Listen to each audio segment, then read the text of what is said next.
My name is Morgan Adams, 32 years old and the forgotten middle child of the Adams software dynasty. Arriving at our Boston mansion for Thanksgiving, I noticed Dad checking his phone, obsessively whispering to Mom with unusual excitement. Little did they know, beneath my simple black dress beat the heart of someone they had drastically underestimated. The bombshell Dad was about to drop at dinner would change our family forever, but not in the way he expected. If you're watching this from a family business situation, drop a comment below and subscribe to see how I turned my father's betrayal into the sweetest revenge that changed our family forever. I grew up in Brooklyn, one of Boston's wealthiest suburbs, in a sprawling colonial with 6 bedrooms, a heated indoor pool, and a lawn that required 3 gardeners to maintain. From the outside, we were the picture-perfect American success story. My grandfather, Robert Adams, started Adams Software Solutions in his garage back in 1978 with nothing but a second-hand computer and a revolutionary idea for inventory management software. He built it from nothing into a regional powerhouse before my father, Harold Adams, took over in 1995. Dad expanded the company aggressively. Under his leadership, Adams Software grew from a $10 million family business to a $50 million enterprise, with over 200 employees and clients across the country.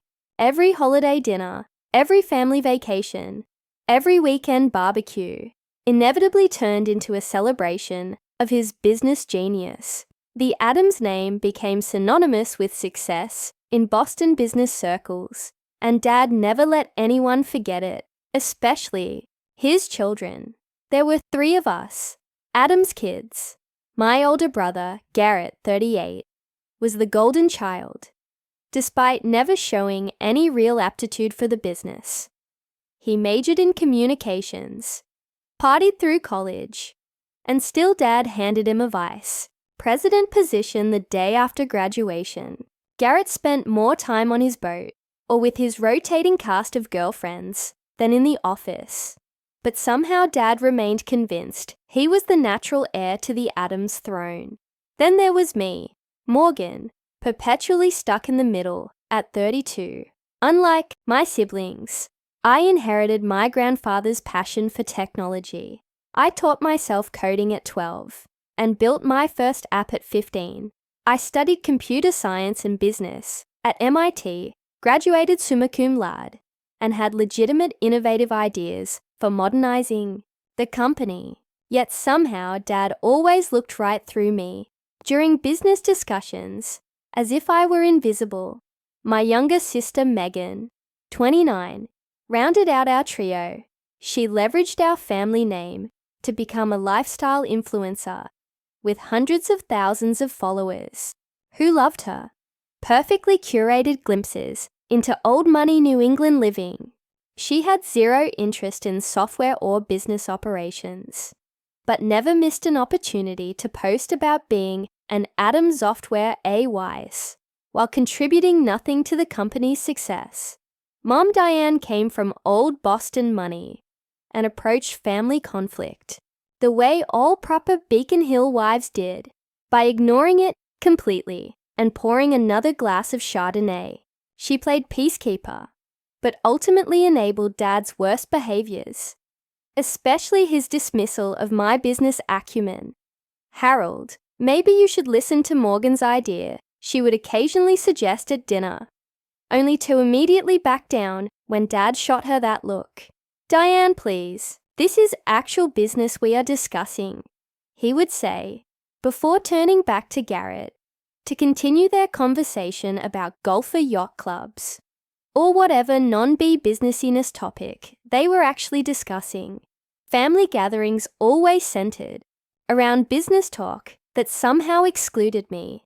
Dad and Garrett would dominate conversations with industry jargon and inside jokes, while I sat silently, despite understanding the technology and market better than either of them. If I tried to contribute, Dad would smile condescendingly and say something like, "That is sweet, Morgan." But leave the business discussions to the people who understand the real world. The breaking point came when I was 22, fresh out of MIT, with honors. I'd developed a cloud-based integration solution that could have revolutionized our product line years before competitors entered that space. I spent months preparing a comprehensive business plan, market analysis, and technical specifications. Dad finally agreed to let me pitch during a board meeting, supposedly as a professional courtesy. I still remember walking into that mahogany, pan-led boardroom laptops and presentation materials in hand, heart pounding with a mixture of nervousness and excitement. The board members, all men in their 50s and 60s, who had been Dad's friends for decades, watched with polite but distant expressions as I connected my laptop to the projector. 10 minutes into my presentation, Dad checked his watch, sighed loudly, and raised his hand to stop me mid-sentence. "I think we have seen enough," he said, with a tight smile that did not reach his eyes. "Morgan, sweetheart, this is all very creative, but completely impractical for a serious enterprise like ours. Our clients want stability, not experimental technologies." He turned to the board members with an apologetic shrug. "My daughter recently graduated college and is full of these academics ideas. Now shall we move on to actual business matters?" The humiliation burned through me as I packed up my materials, while they chuckled and moved on as if I had never been there. That night, I made a decision that would change everything. I would leave Boston and the family business behind. I would build something of my own, something so successful that even my father could not dismiss it. I moved to San Francisco with $5,000 in savings and nothing else. My parents assumed it was just a phase, a tantrum. They indulged with patronizing amusement. "She will be back when she runs out of money." I overheard Dad telling Mom on the phone during one of our increasingly rare calls. Those early years were brutal. My tiny studio apartment in a questionable neighborhood cost nearly my entire monthly budget. I survived on ramen noodles and coffee, working 80-hour weeks, first at entry-level coding jobs, then as a freelance developer. Every dollar I could save went into building my own company. I created Everest Holdings under the pseudonym Me Stone. The initials stood for Morgan Elizabeth, but nobody knew that. I wanted my success or failure to be completely disconnected from the Adams name. I started small, developing custom enterprise solutions for startups, reinvesting every profit. By year 3, I had 10 employees and a real office in Soma. The breakthrough came when I developed a proprietary integration platform that allowed legacy systems to communicate seamlessly with modern cloud services. Ironically similar to what I had pitched to my father years earlier, venture capital came calling, but I maintained majority ownership, determined to control my destiny. Over the next 7 years, I strategically acquired smaller tech companies that complemented our services. Everest Holdings grew to a $200 million valuation with offices in 3 cities. Throughout it all, I maintained my pseudonym in all business dealings. In the tech world, Emmy Stone was known as a brilliant, reclusive founder who rarely gave interviews or appeared at industry events. When I absolutely had to make public appearances, I used subtle changes to my appearance and let my COO do most of the talking. My family remained completely unaware of my success. During holiday calls and occasional visits, I kept conversations vague, describing my work as doing okay or still figuring things out. Dad never pressed for details, as he had already written off my career as inconsequential. This suited me perfectly, as I built Everest into something that would one day shock them all. What they did not know was that for the past year, I had been strategically acquiring shares in companies that were key suppliers and clients of Atom Software. I studied their quarterly reports, identified their weaknesses, and positioned Everest as the perfect buyer to take Atom Software to the next level. 6 months ago, I had my CFO send an anonymous acquisition offer through a third party, which my father predictably rejected without proper consideration. Now, 10 years after being humiliated in that boardroom, I was returning home for the Thanksgiving with a plan that would change everything. Atom Software was struggling with outdated technology and losing market share. My father did not know it yet, but I was about to become his worst nightmare and his only salvation. The week before Thanksgiving, I was in my corner office, overlooking San Francisco Bay, finalizing the paperwork for what would be the most important deal of my life. My assistant knocked and entered with my travel itinerary. "Your private jet is confirmed for Tuesday at 11 a.m., she said, placing the folder on my desk.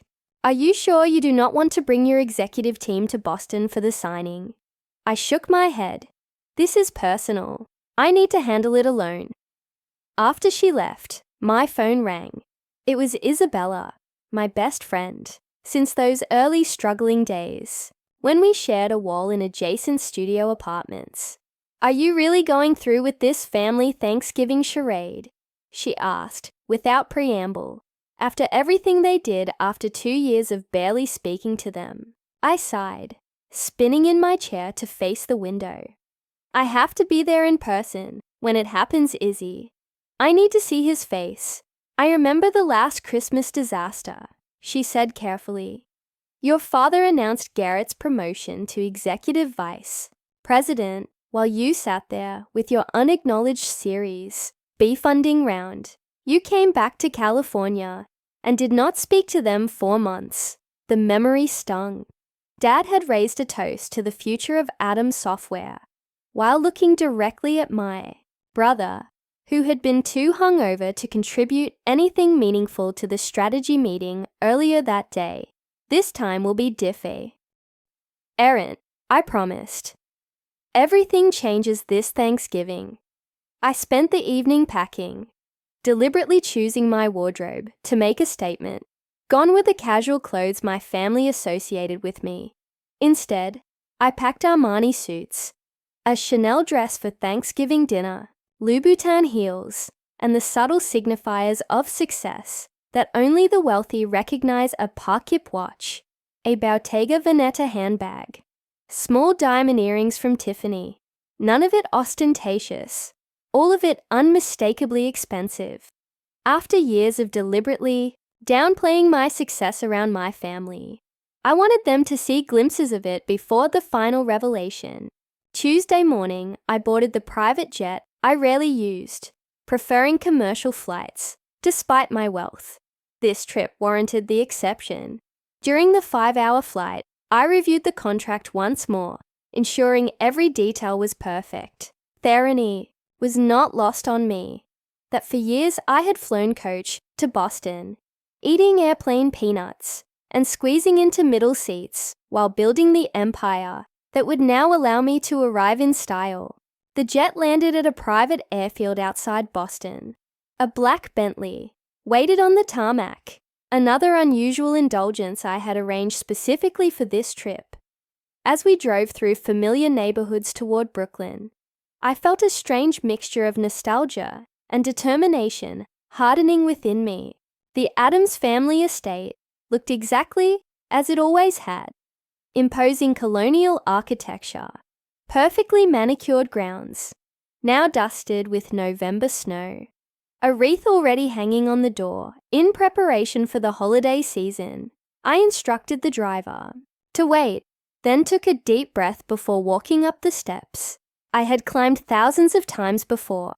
Mum answered the door herself, bypassing the housekeeper in her eagerness to see me. Her eyes widened slightly as she took in my appearance. "Morgan, darling," she said, embracing me with the scent of expensive perfume and the faint note of midday wine on her breath. You look different. Is that a Rolex? PC Fipe. Actually, I said, returning her hug. Good to see you, Mom. She ushered me inside, chattering about Thanksgiving preparations and Megan's latest Instagram milestone. I nodded politely, setting down my bag in their grand foyer with its sweeping staircase and crystal chandelier. Home sweet home, with all its complicated memories. Your father is in his study, Mom said. He has been very busy with some big deal. Very hush-hush even with me. Is mild. I will say hello before I settle in. Dad's study had always been somewhat forbidden territory, a masculine sanctuary of leather, mahogany, and business journals. I knocked once and dented without waiting for a response. A small act of defiance. He looked up from his desk, reading glasses perched on his nose, surprise flickering across his face, before settling into his usual mild disinterest. Morgan, you made it. He stood for a brief, awkward hug, then gestured vaguely toward the chair across from his desk. The trip from California was good. Very smooth, I said, deliberately, not taking the offered seat. I flew private. Saves time. A momentary confusion crossed his features. Private. That must have been expensive. Ish shrugged. Business is good. Before he could inquire further, his phone rings, and with a pre-functor, "Excuse me, this is important." He turned away to answer it. I used the opportunity to glance at the papers on his desk. There it was, the Everest Holdings acquisition proposal, with my company logo prominently displayed. My heart raced, but I maintained my composure as he finished his call. "Sorry about that," he said hastily, gathering the papers into a folder. "Big things happening at the company. You would not understand." The familiar dismissal rolled off me like water now. "Of course, Dad. I will let you get back to it." I left his study and headed upstairs to my old bedroom, which Mom had maintained as a shrine to my teenage self. Debate, trophies, computer science awards, and MIT pennants still adorned the walls, dusty testaments to achievements that had never impressed the one person whose approval I had sought most. After freshening up, I headed downstairs and found Garrett in the living room, already drinking scotch at 3 in the afternoon. He had our father's tall frame and confident posture, but years of privileged indulgence had softened him around the middle. Well, the prodigal sister returns," he said, raising his glass in mock toast. "Still playing with computers in California." "Something like that," I replied with a tight smile. "How is your little startup doing? Making any money yet?" His condescension was so familiar, it almost felt like home. Before I could answer, Megan burst into the room, phone held at the perfect angle to capture her entrance for her Instagram followers. "Morgan is here, everyone. Family reunion time," she announced to her phone, before air kissing my cheeks. "You look expensive, sis. Did you finally find yourself a rich boyfriend?" "No, just working hard," I said, stepping out of her camera frame. Garrett brought his new girlfriend Megan, stage, whispered, still recording. "Amber, she is 24 and does yoga like professionally." On cue, a willowy blonde entered the room, wearing designer jeans and a cashmere sweater that highlighted her perfect figure. Garrett immediately pulled her to his side with proprietary pride. "Amber, this is my sister Morgan. She lives in San Francisco and does tech stuff." His vague wave dismissed a decade of my professional accomplishments. "Oh my God, I love San Francisco," Amber gushed. "The shopping is amazing."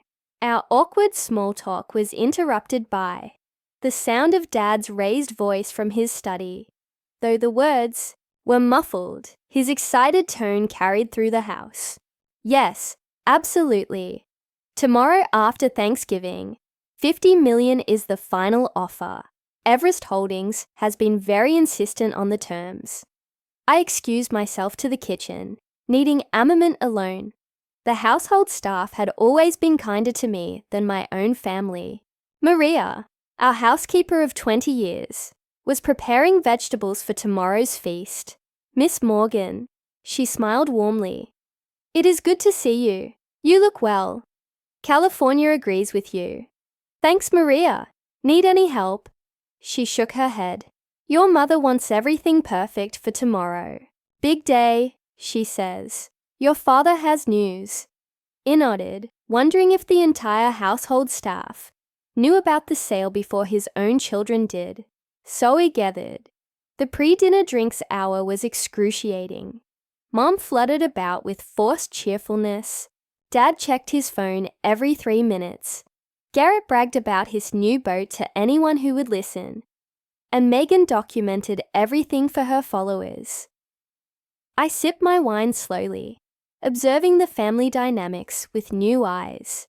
No longer the hurt daughter, seeking validation, but a successful businesswoman about to change the game entirely. Dinner is ready, Mom finally announced, ushering us toward the formal dining room, where the family had gathered for holiday meals for 3 generations. I took a deep breath and followed them, knowing that by the time dessert was served, nothing would ever be the same. The Addams family Thanksgiving dinner had always been a formal affair. The massive mahogany dining table gleamed under the light of the crystal chandelier, set with the Wedgwood china that only emerged for special occasions. Sterling silver candelabras held ivory-tapered candles, casting a warm glow over the auto-autumnal centerpiece of pumpkins, gourds, and fall foliage that Mom had undoubtedly commissioned from the most expensive florist in Boston. I noted with mild amusement that I had been seated at the far end of the table, as far from Dad at the head as physically possible. Typical. Garrett sat at Dad's right hand with Amber beside him, while Megan occupied the spot Dad's left.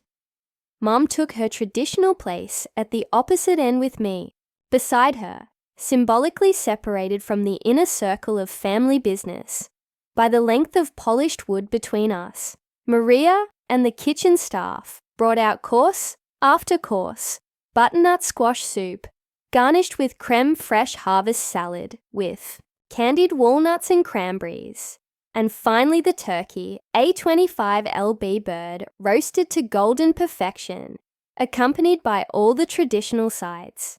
Dad carved with ceremonial precision while Megan filmed for her social media, providing running commentary. And here is Daddy, carving the turkey, just like his father before him, continuing the Addams family tradition of excellence in everything they do. I caught Mum wincing slightly at Megan's performance, before taking a large sip of her wine. By my count, it was her 4th glass since I had arrived. Once our plates were filled, Dad raised his glass for the traditional Addams family gratitude ritual, another performance where we each shared what we were thankful for. This year, it had once been meaningful before it devolved into competitive status report. Garrett went first, as the eldest always did.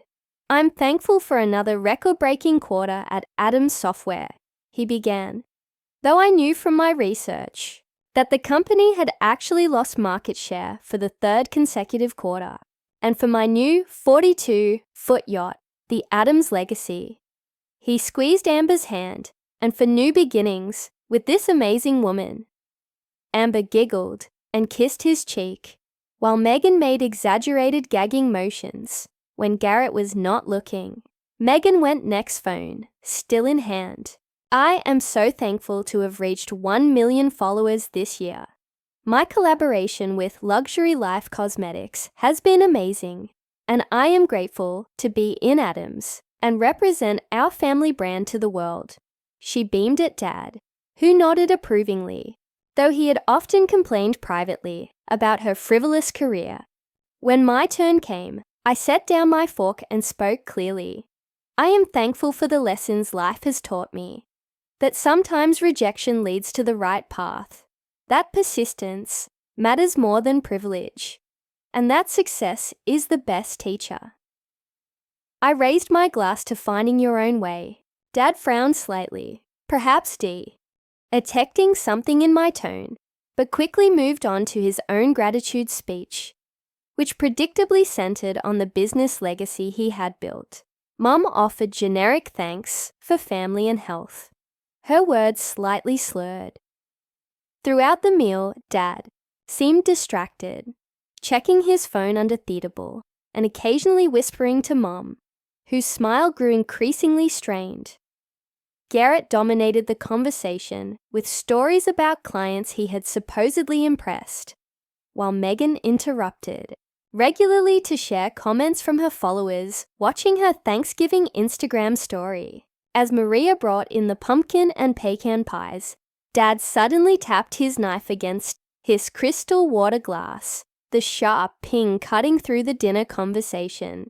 I have an announcement to make, he said, standing at the head of the table with the authority of someone accustomed to commanding rooms. One that affects everyone here. The table fell silent. Even Megan lowered her phone. As you know, I have dedicated my life to building Adams Software into a leader in our industry. But all good things evolve, and the time has come for change. He paused dramatically. I have decided to sell the company. Garrett choked on his wine. What? Dad, you cannot be serious. Dad raised his hand for silence. I have been in negotiations for months with a very interested buyer. The deal will be finalized tomorrow. Megan gasped, theatrically. But Daddy, what about the Adams legacy? My brand is built around being an Adams Software heiress. That brings me to the second part of my announcement. Dad continued, his expression unreadable. The proceeds from the sale will not be going to you children as inheritance. Now both Garrett and Megan erupted in protest. That is our birthright. Garrett slammed his fist on the table, rattling the china. What do you mean? Megan wailed, now live streaming the family drama to her followers.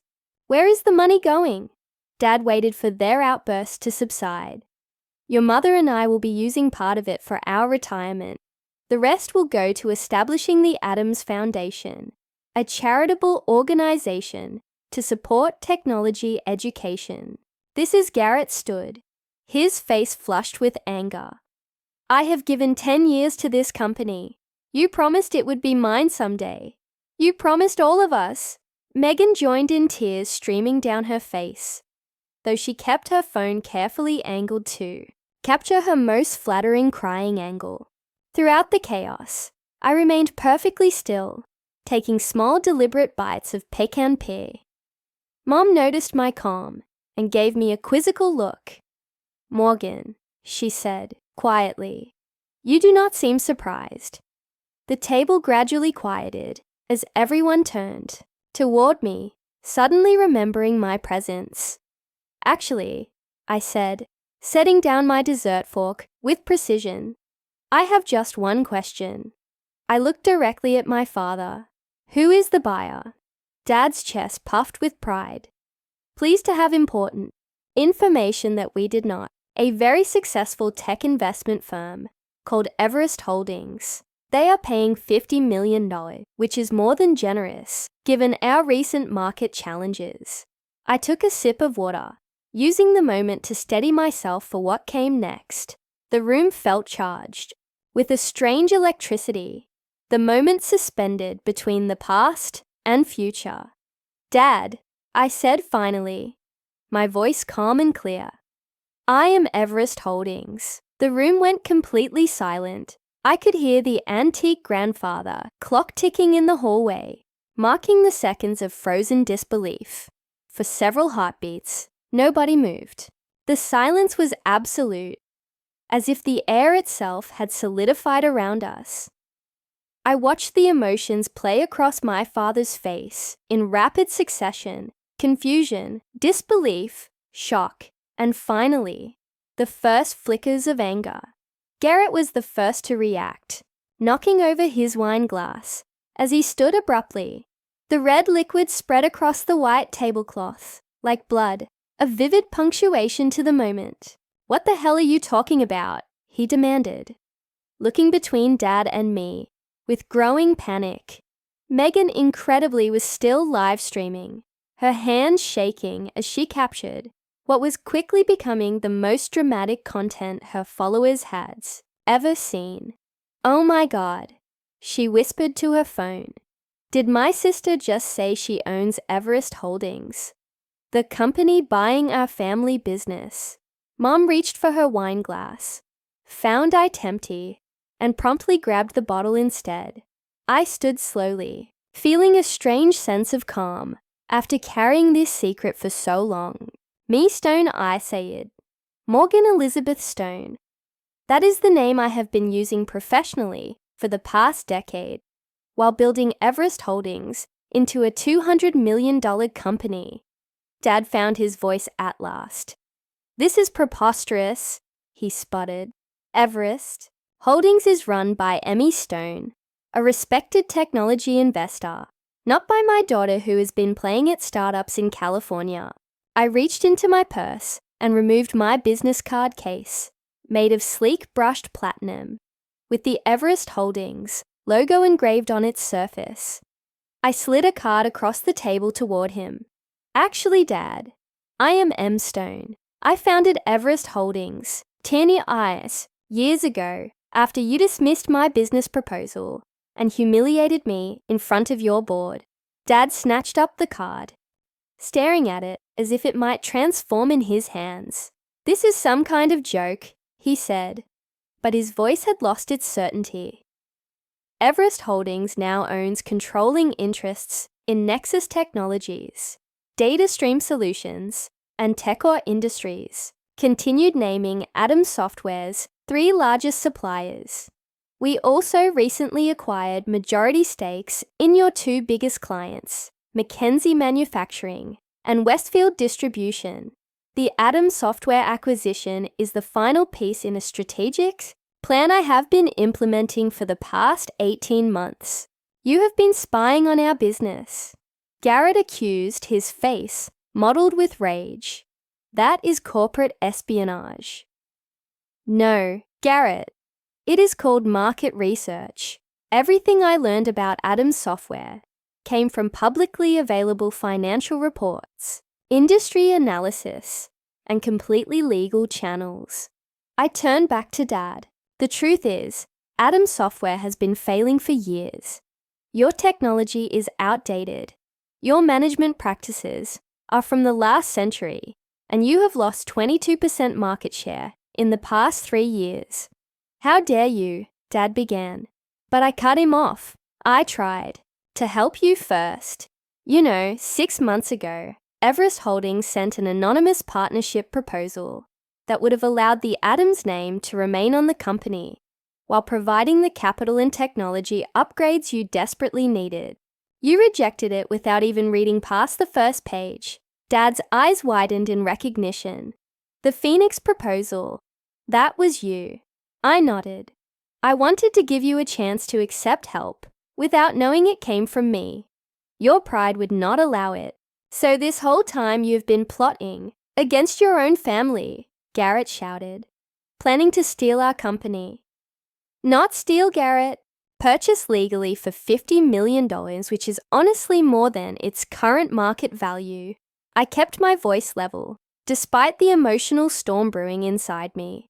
"And let us be clear, this company stopped being our family business the day Dad made it. Evident that only one child would ever have a meaningful role in it. Despite that child's complete lack of qualifications or interest in technology, Megan finally lowered her phone, the reality of the situation apparently sinking in. "So, you are going to be our boss now?" she asked in a small voice. "Technically, yes," I confirmed. thought the current management structure will be completely reorganized. Dad stood abruptly, his chair scraping loudly against the hardwood floor. "This deal is off," he declared. "I will not sell my company to my own daughter as some kind of revenge plot." I shook my head slowly. "The contracts are signed, Dad. The board has approved the sale. The press release goes out tomorrow at 9:01 a.m. Eastern Time. Legally, Everest Holdings already owns Adams Software. I will fight this," he threatened, though the uncertainty in his eyes told me he already knew I had outmaneuvered him. "My lawyers will." "Your lawyers have already vetted the deal extensively," I interrupted gently. "They advised you it was the best offer you would get in the current market. What exactly will you tell them now that you are upset because the brilliant CEO you have been negotiating with turns out to be your daughter?" Mom spoke for the first time since my revelation. Her words slightly slurred, but her gaze surprisingly clear. "All these years, Morgan, all these years you were building this while you thought I was failing. I finished for her." "Yes, exactly." Dad slammed his hand on the table. "You have a choice to make right now, Morgan.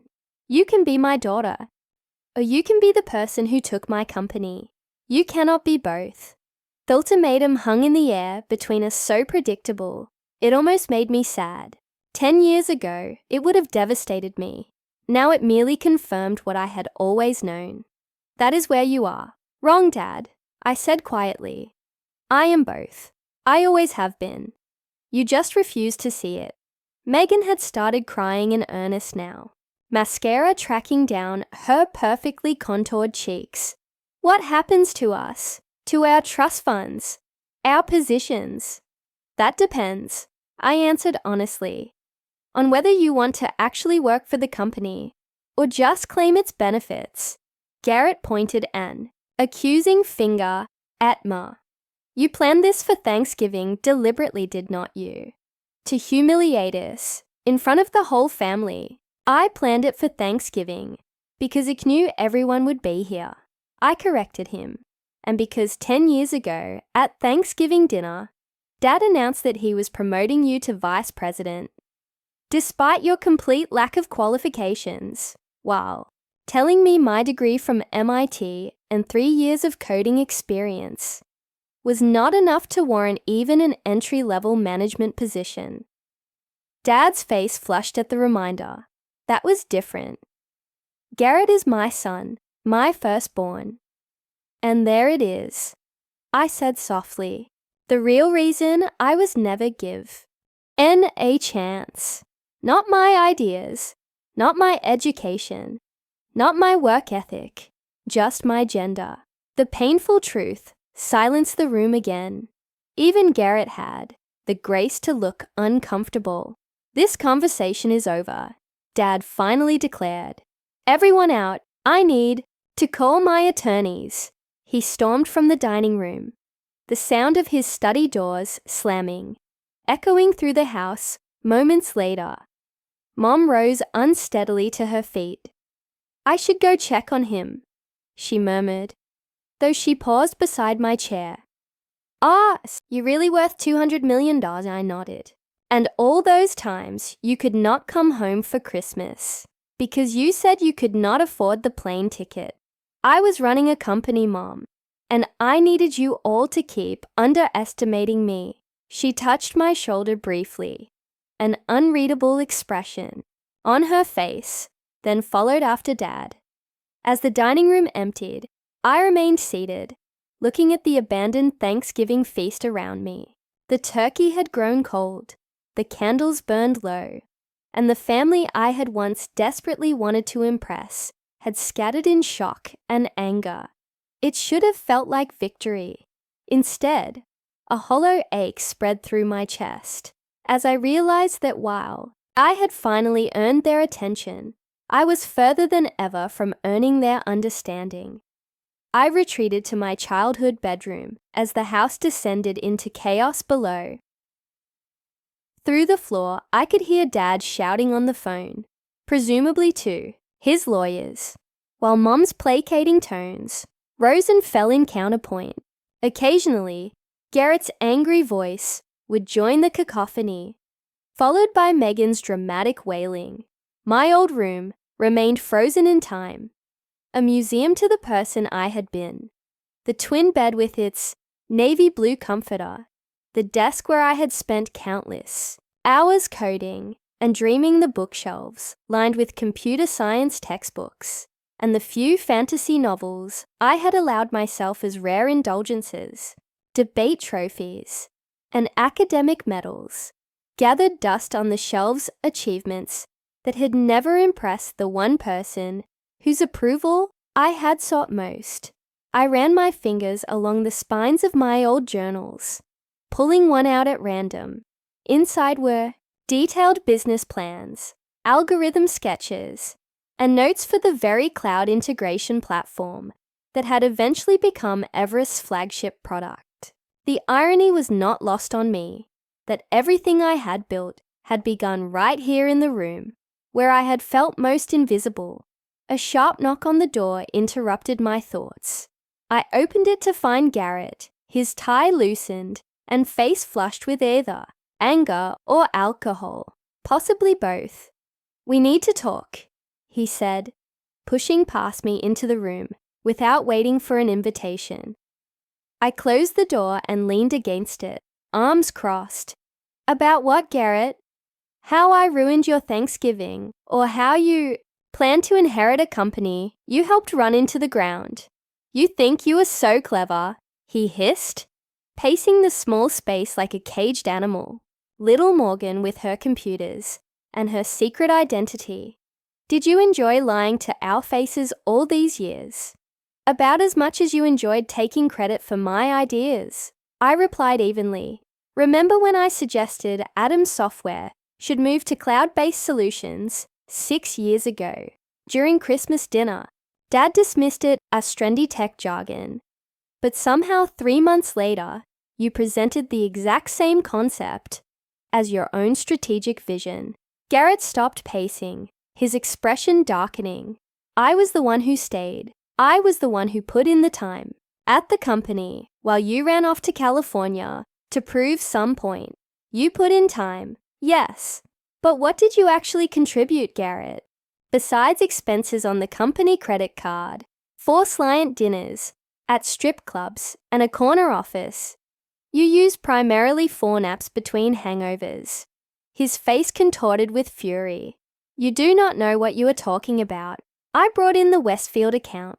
Westfield came to Adams Software because I personally reached out to their CTO as Emmy Stone and recommended your services.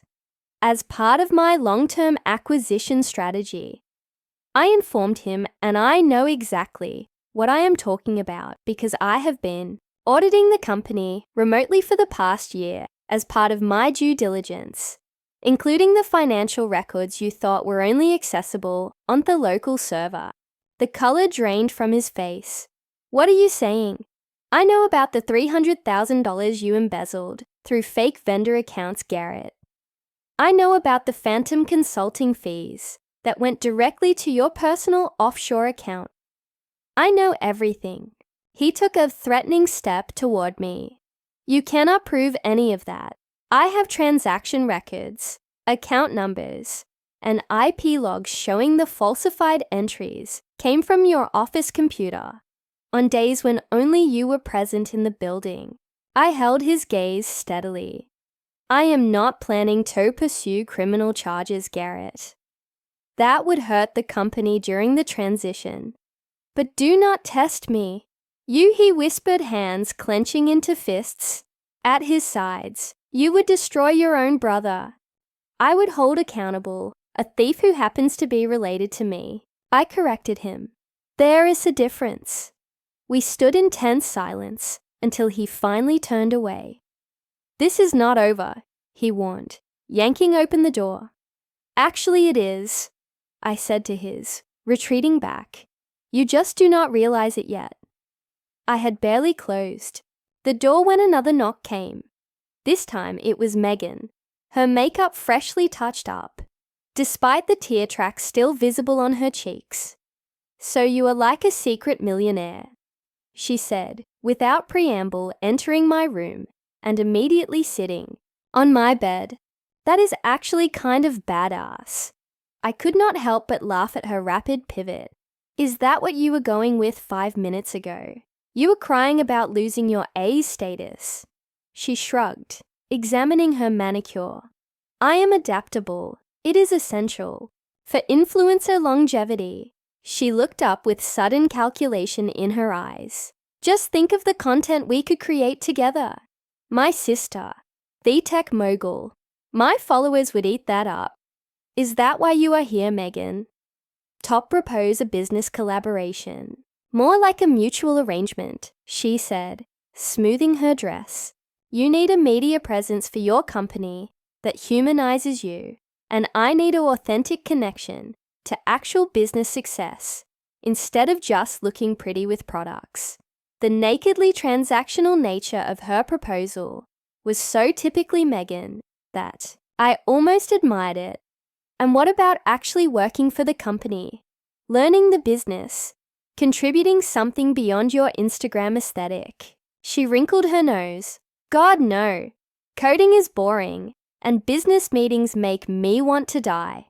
But I could be like the brand ambassador, the face of the company for the lifestyle market, the face of an enterprise software integration platform for the lifestyle market," I repeated slowly. "Do you hear yourself?" Megan stood straightening her shoulders. "Fine. Mock me like everyone else in this family, but my social media skills are actually valuable in today's market.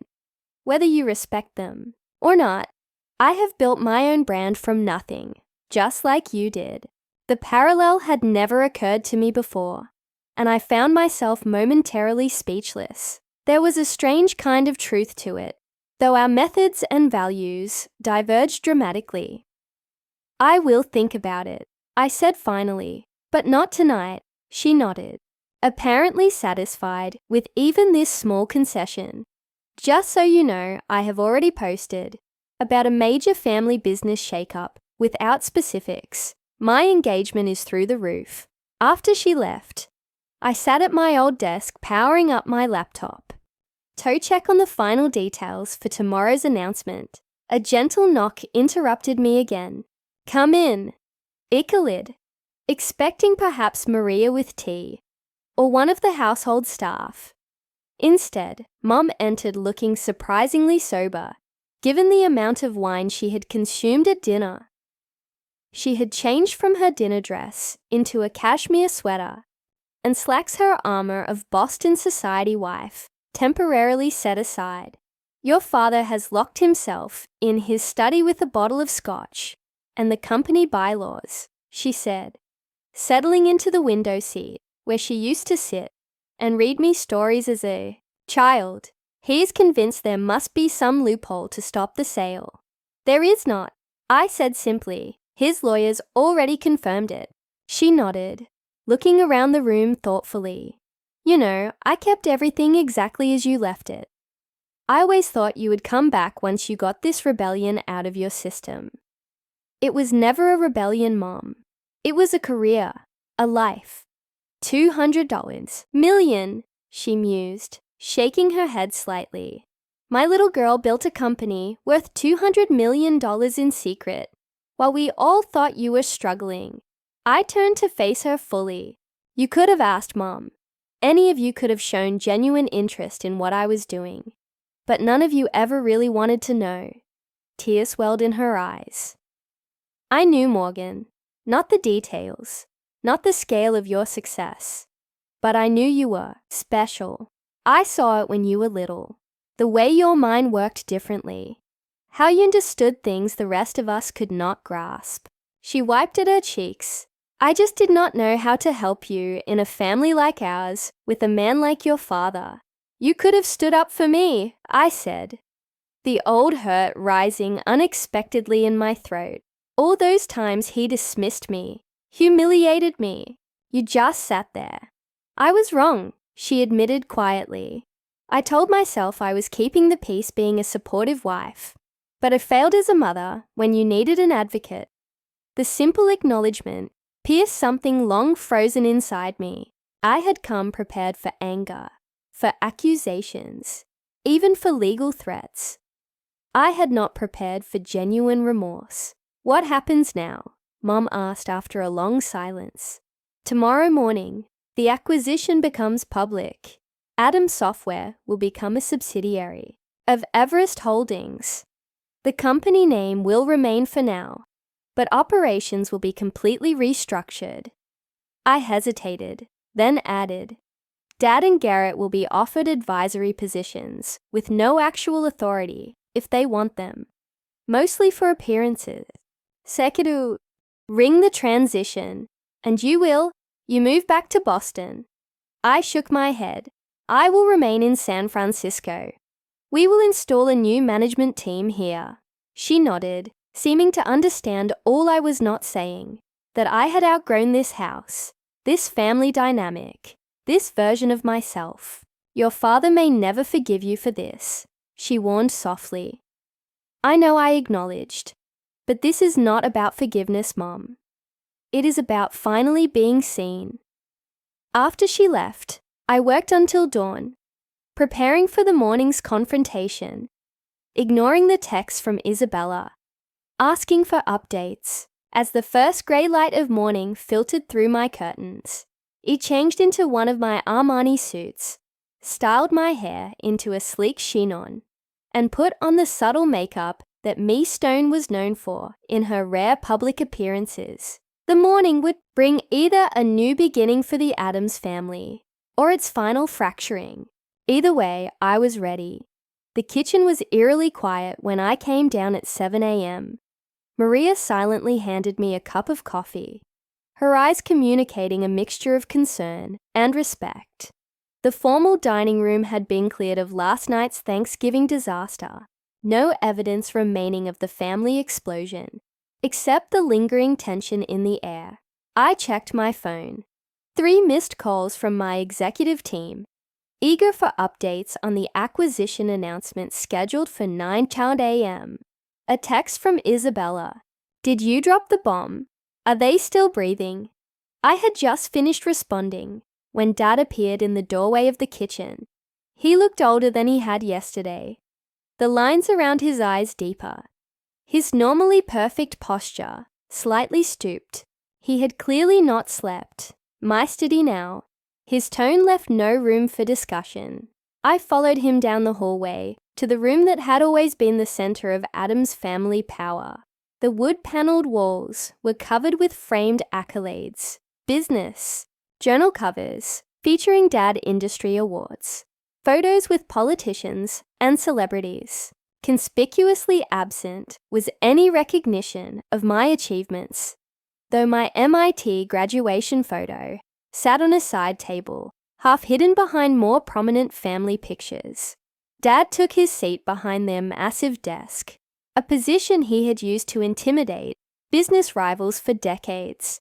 I chose not to sit in the visitor's chair, as expected, instead perching on the edge of the desk itself.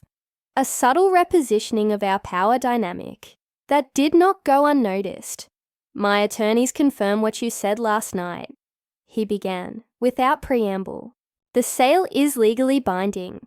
The board vote was unanimous. Of course it was, I replied.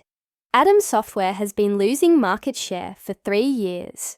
Your technology is outdated, your management structure is bloated, and your development pipeline is empty. The board recognized a good offer when they saw it. $50 million, he said, shaking his head. The company was valued at $70 million just 2 years ago. The company was overvalued 2 years ago. I corrected, and I offered more than any other potential buyer would have. Most would have stripped the assets and dissolved the Adams name entirely. He looked up sharply. And is that your plan to erase your own family legacy?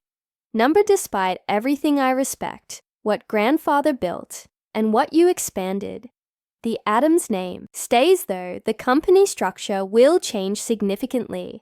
For the first time, uncertainty crossed his features. What exactly are your plans?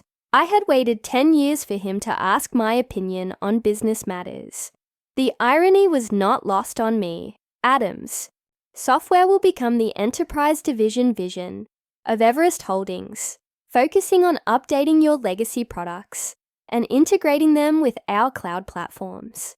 We will retain approximately 60% of the current staff, with significant changes to upper management. And me, he asked the question, clearly costing him. You will be offered a position as chairman emeritus. No operational authority, but you will maintain an office and can advise on client relationships during the transition. His jaw tightened. A figurehead role, a respected advisory position.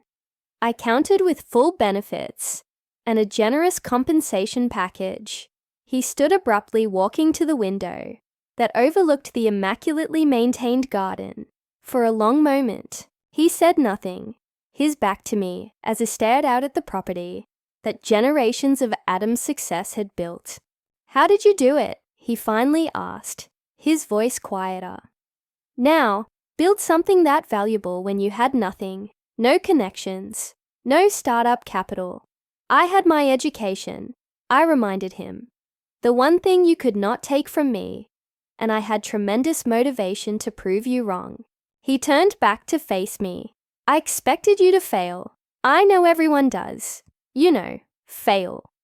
I mean, 90% of startups never make it past the first 3 years, I thought.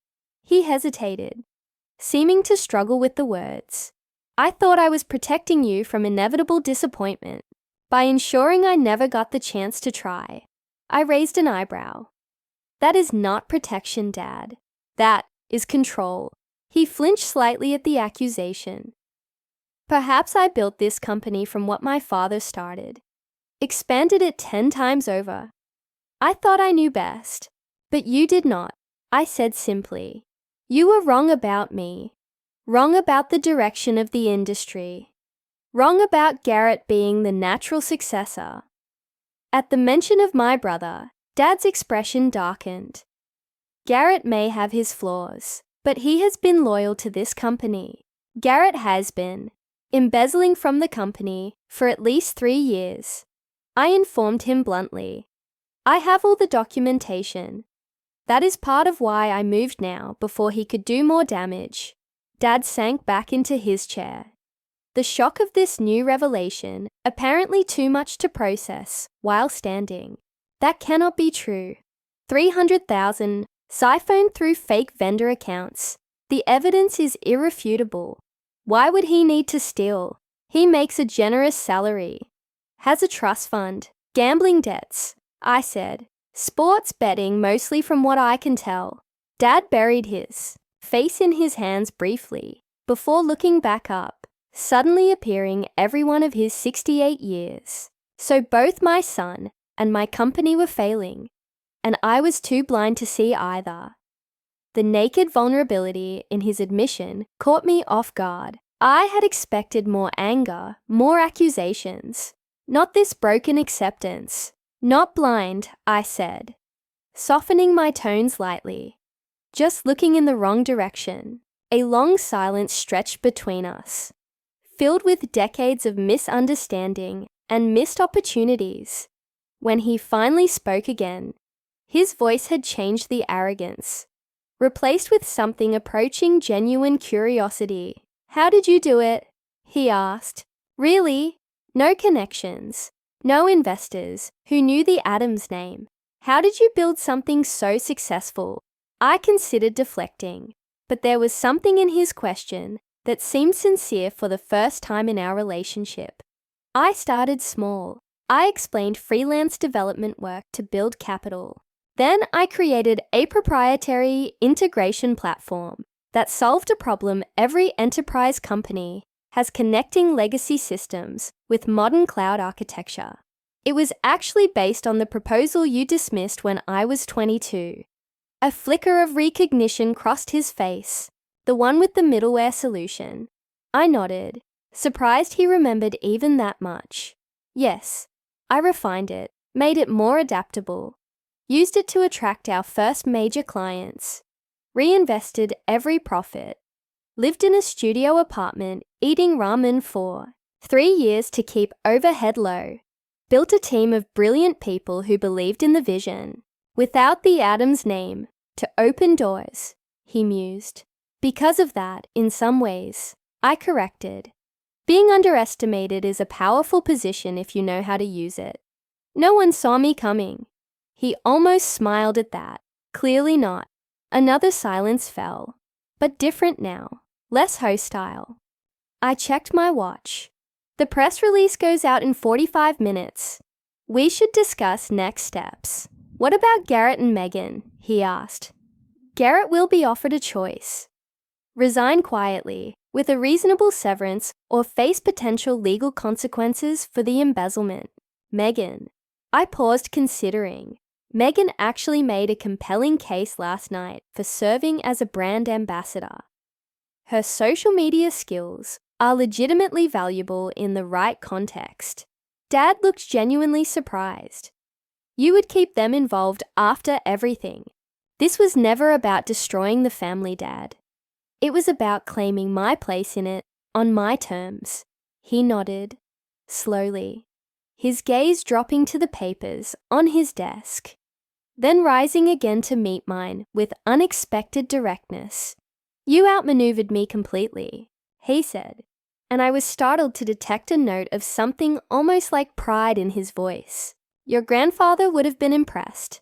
Coming from him, it was as close to approval as I had ever received.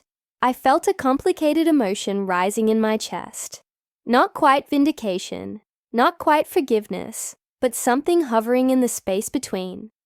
I learned from watching you, I acknowledged. Even when you did not think I was paying attention. He extended his hand across the desk. So, Chairman Emeritus. I took his hand, sealing the first professional agreement we had ever made as equals. Welcome to Everest Holdings, Dad.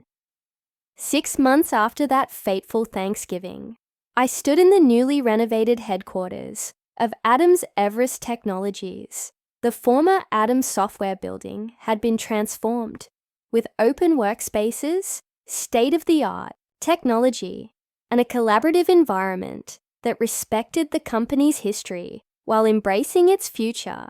My role as CEO of Everest Holdings meant I split my time between San Francisco and Boston, overseeing the integration of the two companies and the evolution of our expanded product line. The transition had not been easy, but it had been more successful than even my optimistic projections had anticipated. Dad had surprised everyone by embracing his chairman emeritus role with unexpected grace.